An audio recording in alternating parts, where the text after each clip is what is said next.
Time for the 49ers Rush Podcast. Offensive Player of the Year. Woo-wee.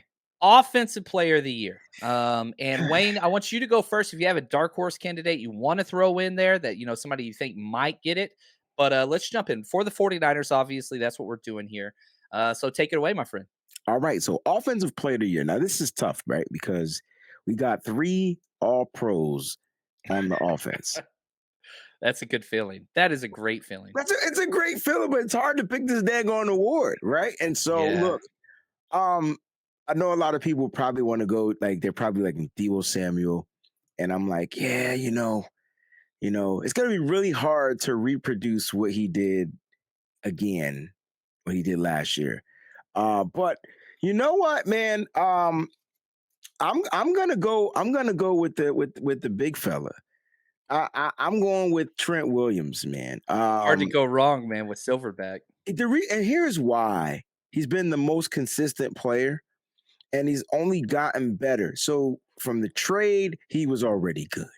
Then last year, he goes crazy, 8 behind, but he just goes crazy. He's the best offensive lineman. And so you're probably saying, how can he get better? I can tell you what, man, he's going to get better. Isn't that crazy? The fact that he could, I'm not big into the Madden rankings because those are video game people. Understood. They're not football people. Understood. But, he got the 99, first offensive lineman ever to get the 99 perfect rating, which is incredible. And I love the respect that he's getting. I didn't go with Trent Williams, but I want to say this. Trent Williams being Offensive Player of the Year might not be up to what he does. It's what he can get Aaron Banks to do. There it is. If Aaron Banks can just have an adequate guard level experience, nobody's hoping for, all pro or Lakin levels. I don't think anybody is. But if he could coach him up and get him just to play adequate, then I love that pick. For me, I think you kind of mocked me a little bit, but that's okay. I still think Deebo goes off, but in a different way. I don't think the rushing and the end arounds, which he'll get some of those jet sweeps, whatever else. Okay. My thing is this. Deebo had 6 receiving touchdowns last year. 6. 3 of those came from Trey Lance. Half his receiving touchdowns came in the 10 quarters that Trey Lance played in. Good point. I think we might be able to see some downfield Deebo a little bit more. And, man, I don't know. I love it. You can't go wrong with that pick. Listen, I just want Deebo to stay Deebo. Honestly, I don't want to know what to expect from Deebo Samuel. I didn't expect what we got last year from him, and I don't want to know what to expect from him this year. I just know he needs to go out there and be Deebo.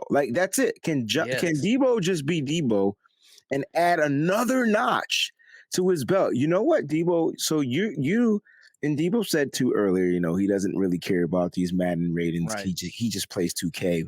But Mose and I were talking earlier on the show, bro, and didn't Deebo whip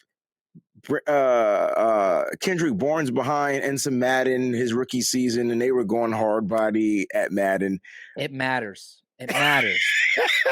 It matters. It matters. It matters. Okay. I'm telling you. Amongst the camaraderie, right, of being around, he hangs out with CD Lamb a lot. He hangs out with all these other, players from South Carolina. It matters. Okay. It matters. You can say it don't matter. Yeah. I just by the fact that he said that he plays 2K, he doesn't play Madden. That's when I was like, stop capping, bro. It matters. He's an 89. So here's the thing. They're not ranked or rated by, some people like football, but they're not ranked by football heads. All right. Like the talking heads of football. No.